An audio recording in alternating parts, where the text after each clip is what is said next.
on police reform. There's been a lot of media attention on police reform, and I kind of wanted to just tell you where we're at locally on some of these issues. I'm going to touch on search warrants and use of force changes. I'm going to talk about racial data collection, and I'm going to talk about the SMARCUS alert system that will be initiated this year. The first thing I want to mention, though, is my perspective. When you work on, and I'm not sure if anyone here appreciates what I'm about to say, but when you work on state committees or you're involved in these work groups or consortiums throughout the state, you realize how wonderful it is to be in Shenandoah County. And you also realize that maybe your perspective is not the same perspective as that is shared by other organizations or other people throughout the state. So when I've talked to you about my perspective, it is that, it's mine. I've been in law enforcement now for, I think it's over 35 years. I'm not aware of any people that I've run into in this profession that aren't good, decent, and honest people. They all are. I think all of the people that I've run in throughout my career love their communities. They love to serve the public. These are people that are fathers, their mothers, their brothers, sisters. They have fathers and mothers and grandmothers and grandfathers. They're just normal people. And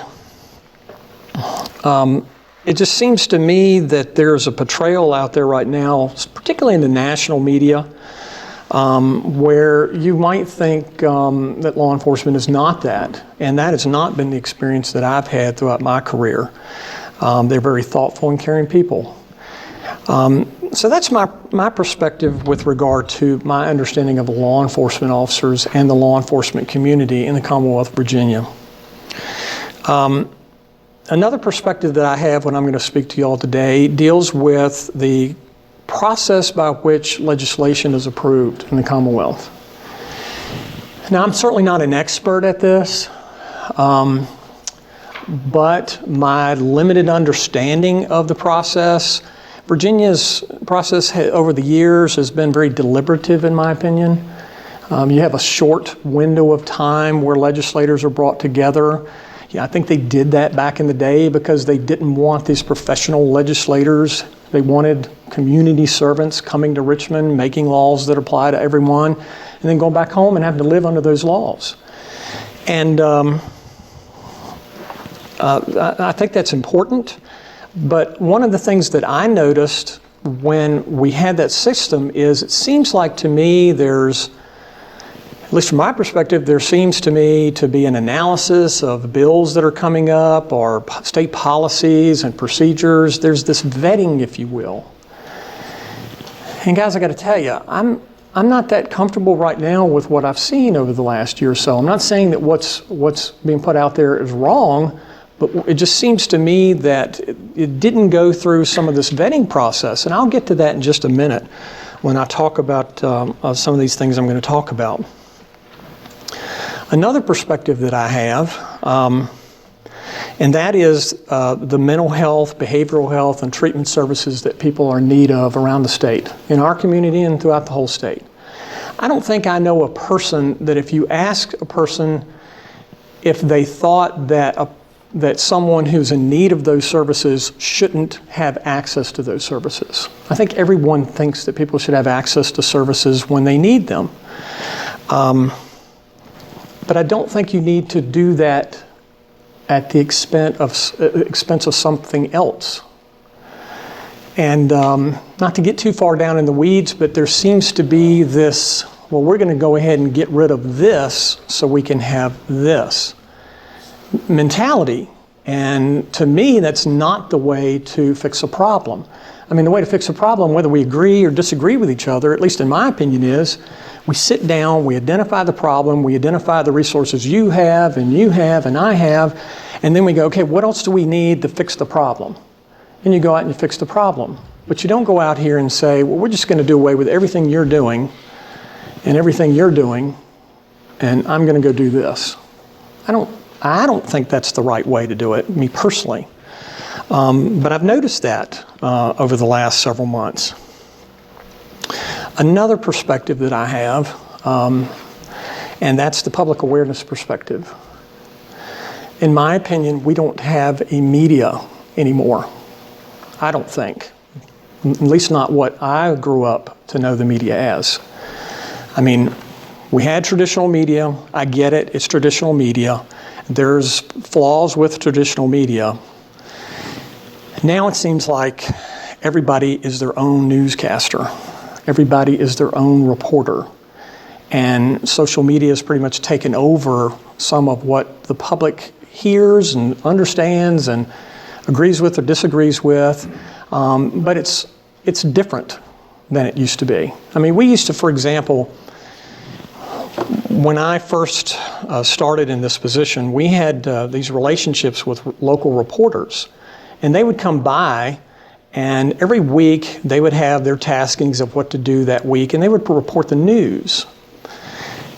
That doesn't happen at all anymore.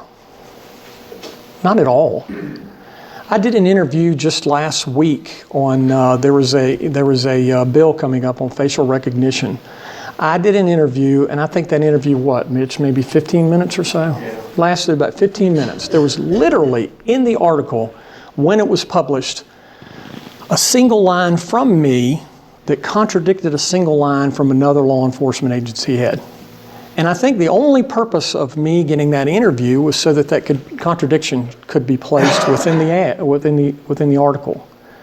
And that's what it's devolved into, in my mind. It's devolved into, how much more shocking it can be. We want to see the train wreck. We want to see the NASCAR wreck. And that's where the profitability is in my mind, and that's why it's devolved into that point.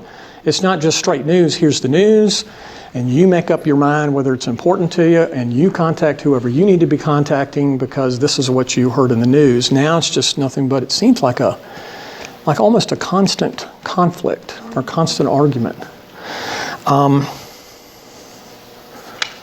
So I've decided to just go ahead and put my own news out. Okay, I mean that's what I'm doing. I mean I can't. You guys do you, and I'm going to do me. Okay, that's what we're going to do. All right. You do my news too. Well, that's what we do. So, but that's the perspective I'm looking at this from. So let's talk about a couple of these things. Search warrants and use of force, for example. Mainly with regard to search warrants and use of force, the main issues in my mind, with the exception of one thing, the state, basically put into legislation that search warrants cannot be served or can only be served between 8 a.m. and 5 p.m. Now, there are some limited exceptions based on specific facts. That's new to me, okay? That's new to me. But some of the other things, no-knock search warrants are now prohibited by law. I can't remember a no-knock search warrant Shenandoah County Sheriff's Office has been on. We didn't do that. In other words, it wasn't, in our mind, best practice anyway. But now it's codified, okay? It's in the statute. There must be recognizable law enforcement at the scene of the search warrant that's being executed. I can't remember a time where we've searched a search warrant or searched a property or executed a search warrant where we didn't have uniformed law enforcement there on the scene. Again, but that was best practice. Now it's in legislation. The person that you're seizing or searching property, you must give them a copy of the search warrant and supporting affidavit. Again, I can't remember a time where I've been on a search warrant where that wasn't done, but now it's in legislation. Personnel must be trained on the new mandates, and minor errors can result in the exclusion of evidence at a trial. I think training is pretty much, I don't even think it needs to be said, but we would do that anyway. We would train up to the new standards, and we have at this point. With use of force, restricted airway, holds, if you will, some people call them chokeholds. They're now prohibited by law. We weren't using those. We haven't used those that I can remember since I've been here. Now it's codified in law. There is one thing, intervening or stopping incidents of excessive force. There's now a requirement for law enforcement to do that. So if I see another law enforcement officer that it's, executing excessive force, I'm obligated to stop that person. There's going to be enhanced training on use of force. Things like de-escalation and the search warrants information I gave you. But there is an enhancement now for training. And it's my understanding, I think, and Scott is somewhere behind me, but I think that there's actually coming out with DCJS, the Department of Criminal Justice Services, is actually coming out.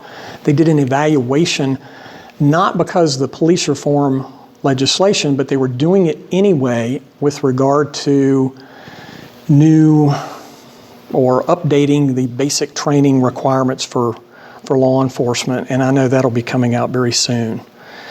So, I guess to finalize, search warrants and use of force, these are things that, from our perspective, we've been doing anyway. We just now have to be mindful of the time consideration and train up to those new standards. And I think we're actually ahead of the game there, from my perspective, in Shenandoah County. The next is data collection. So, last year, I forget when it was, I think about June or May of last year, there was a special session called to address the COVID pandemic. It was mainly a budget and a finance session in Richmond. And before that session was actually held, there was the George Floyd incident that occurred. So the session evolved into the budgetary issues of COVID and the pandemic and police reform. Now, we had already been given a statute earlier in the regular or normal session, if you will, earlier in January, February, that talked about data collection. We were already doing that, but that's now been enhanced. But I got to tell you guys, it's a little on the problematic side. I mean, we're collecting the data, but let me explain kind of what they're asking us to do.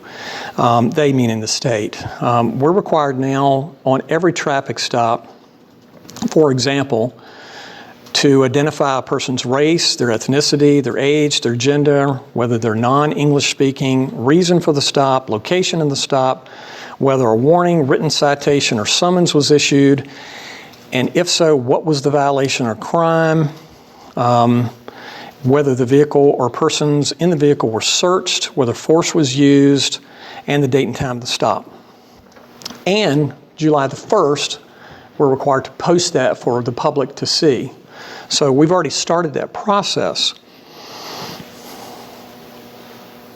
One of my issues with that is they never ask for the incident number of the call. They're not interested in the deputy's name that's making the stop. They're just interested in those 12 things that I gave you.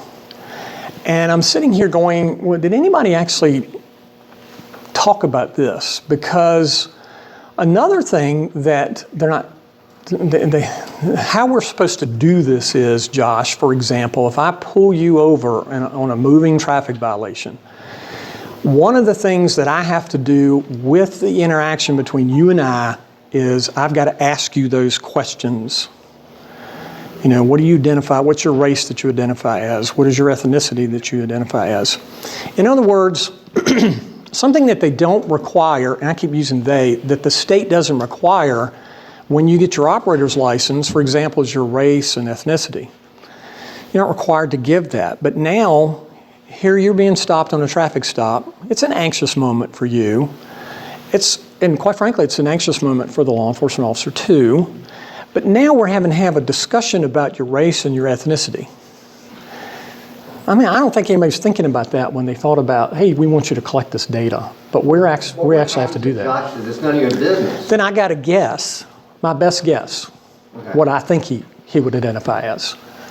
I can do it visually, what I think he would identify as, and then I put that information down. But that's how the data collection is, okay? Well, Josh says, I'm 22, and you think he's 42. What do you put? Well, no, that. Not 22.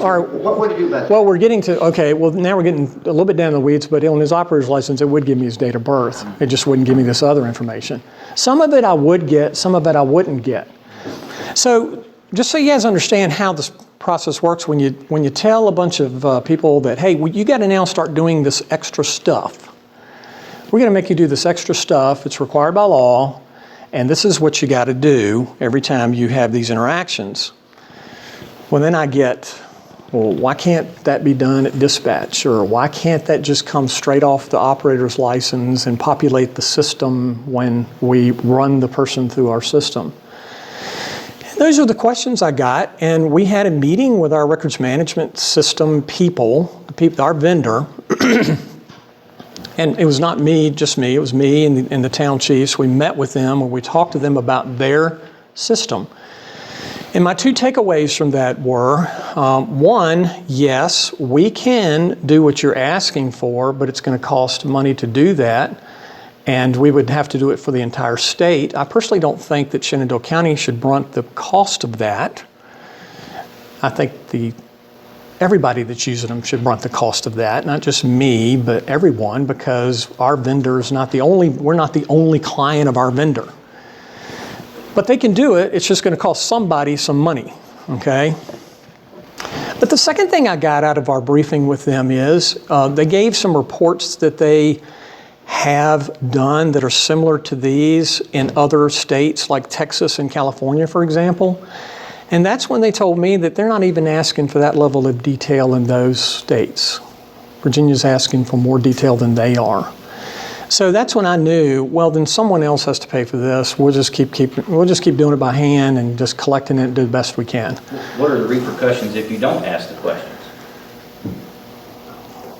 Then you don't collect the data? If you don't collect the data, is there any recourse if you decide not to collect the data? Well, you'd be in violation of law, for one. You'll be violating the law. Right. And but then if you stop Josh and you don't ask him any questions, you can still arrest him. well, you can still look at Josh and then decide subjectively what you think he's going to identify as. I'm joking. You can do that. I mean, you can do that. Yeah, you can do that. Junior man. Yeah, you can do that. And a lot of people do. It's just when they get to the person and they're going, I don't really know, but maybe this is not a really good traffic stop for me to have this conversation with that person. So I'm just going to guess and say this because it's unknown. I don't know. So you may choose unknown for that matter. But I guess one last thing that I think is problematic about the way that it's being done, not just because it's subjective and some parts of it are subjective rather, but also because it's not something that's just being automatically done. I mean, if the state wanted that information, in my mind, they should be getting it when you file for your operator's license. They could get that. And then when we pull you over, Dennis, it just pops to go. The state's not requiring that. But the other thing is the whole officer safety aspect of it. And that is you're having an officer 2 o'clock, 3 o'clock at night, they're by themselves, and now they're already dealing with whatever it is he or she is dealing with. But now we got to make sure that all the blocks are checked on the form. And we got to go down the form and make sure we do that before we leave this spot. So we're not in violation of law. Yeah. That's what I was getting at. It sounds like it's illegal if you don't collect the data. Right, right. So it's what we're doing now. I wanted you all to know that we're doing that. I'm not seeing anything. I mean, everything right now in my mind is just preliminary data. I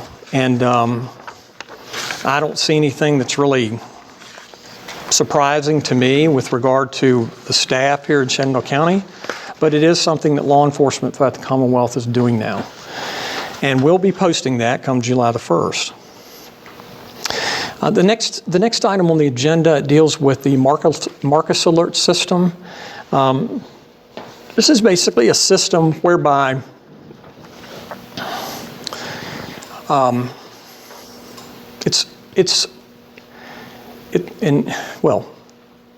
it is supposed to be a system where, Dennis, if you live in Toms Brook and you have a behavioral health, mental health, or substance treatment issue in your life, you should be able to have access to the same services as a person in Fairfax. In a perfect world, that's what you should be able to do. And you should have no contact with law enforcement with regard to whatever it is the issue you're dealing with. They call it zero contact. The philosophy of zero contact, where you have no contact with police at all. That's where the state wants this to go. If you can, I look at it, guys, we've had a heroin issue here in this region for a while.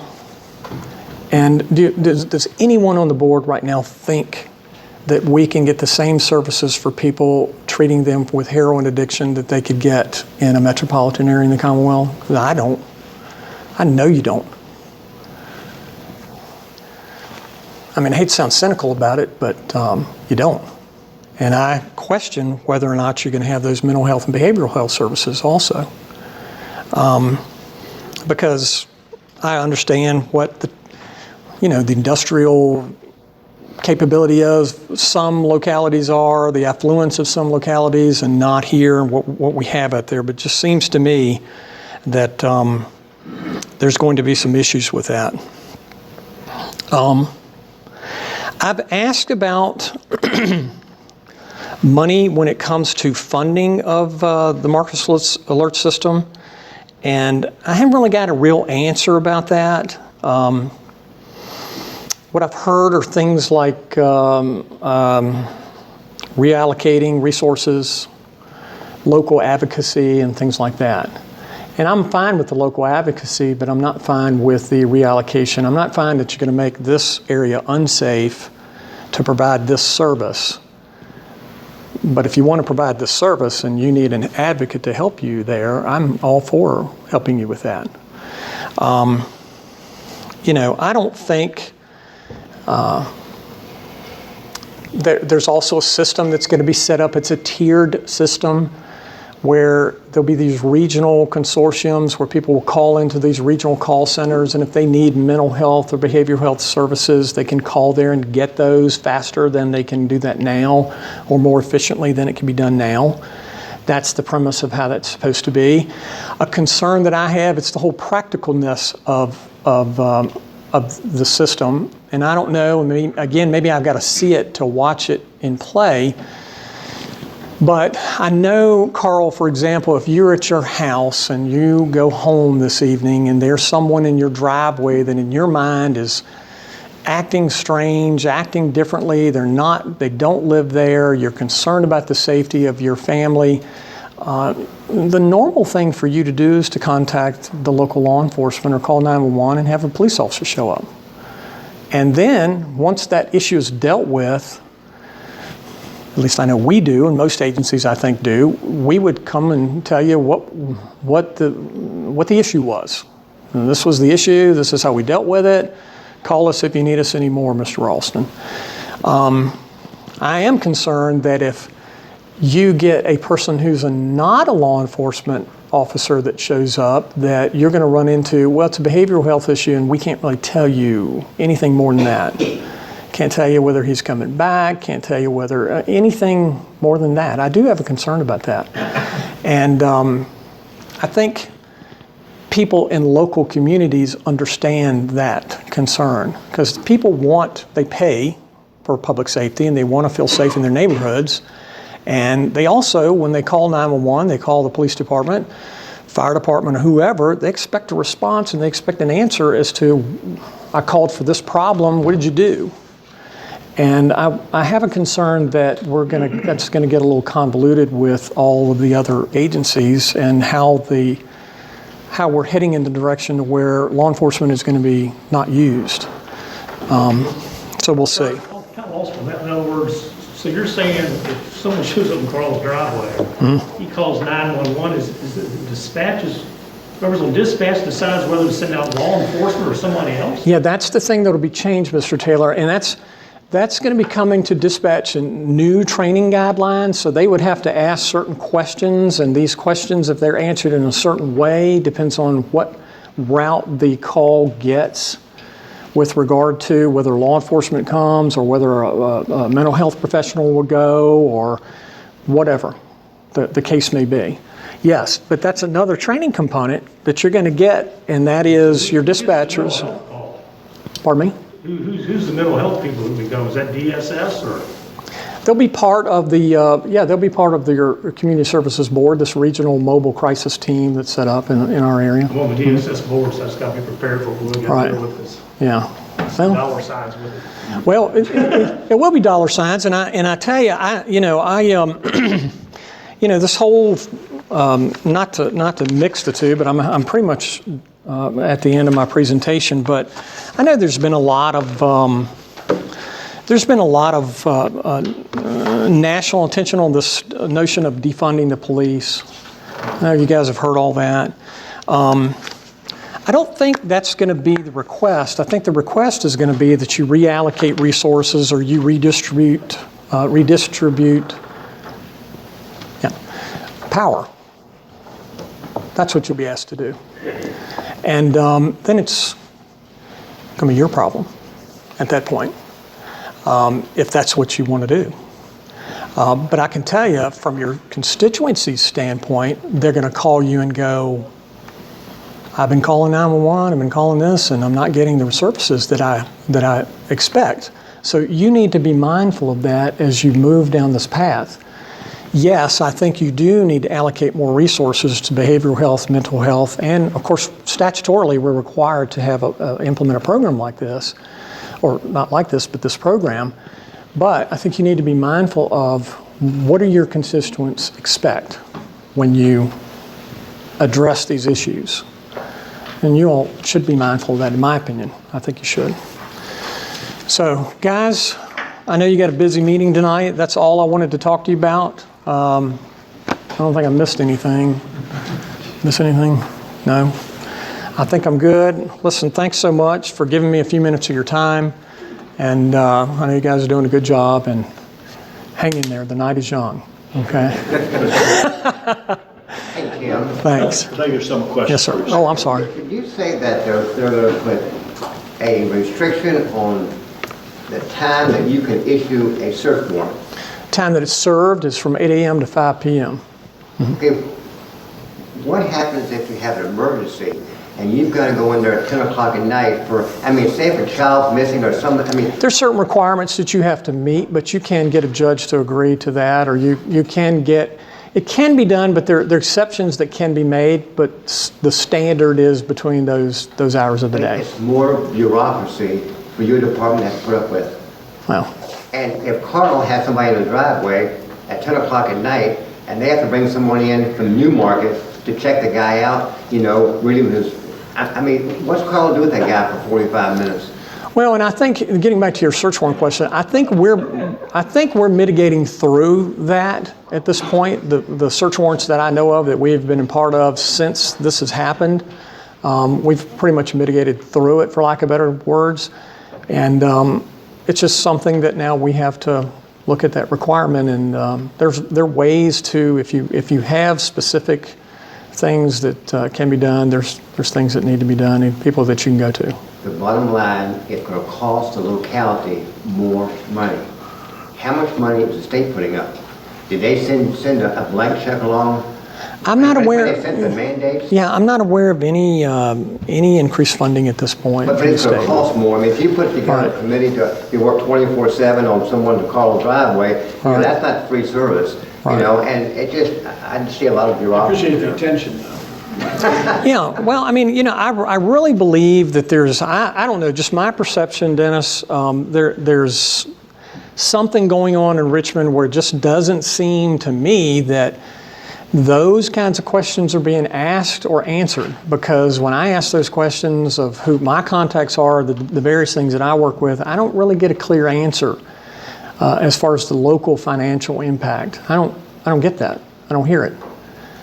I hope it's minimal, but it's going to be something. I don't think it'll be minimal, quite I don't frankly. think, I mean, I hope, I don't think it will be either. Right. Because They're no setting mandates and no check with it. Right. Okay, thank you. All right. Thank you, Steve. Thanks, guys. Appreciate it, Mr. Chairman. Thank you.